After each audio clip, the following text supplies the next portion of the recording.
morning. Hello, Geraldo. Geraldo generally gets a raise and a rise out of our audience. Geraldo, how much are you making? I want to take that job. Joel and I are going to go get time manager jobs. Yeah. Oh, that'd be fantastic. Let's start with this story out of Florida. Can I mention one thing about Whitney Houston? Yeah, sure. I mean, somebody gave her cocaine. Somebody cleaned up the crime scene.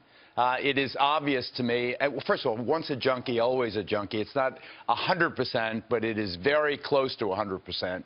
And somebody knew she was on cocaine. Somebody absolutely sanitized that crime scene. I think it is a crime scene. And I think that there should be a grand jury that should continue this criminal probe. And I think that some of the people closest to her will be found to be responsible for aiding and abetting her suicide. So you want the person who gave her the coke absolutely liable, and the person who cleaned up the room. Absolutely. Those are two separate crimes. All right. And I think we have to, you know, let's see what killed her. But, I mean, stop the romanticizing of what happened to Whitney Houston. While the bodyguards waited outside, she drowned. It's exactly what happened.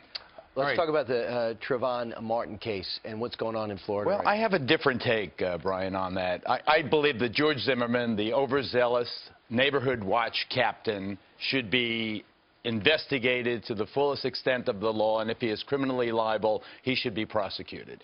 But I am urging the parents of black and Latino youngsters particularly to not let their children go out wearing hoodies.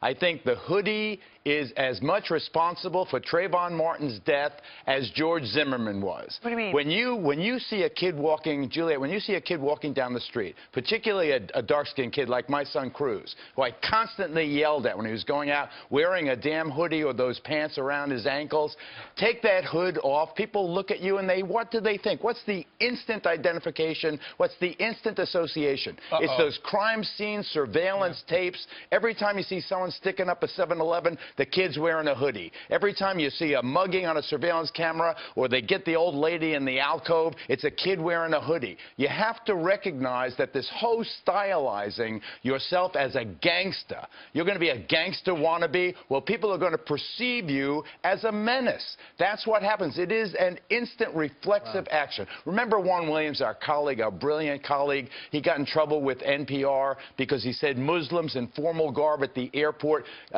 conjure a certain reaction in him, a response in him.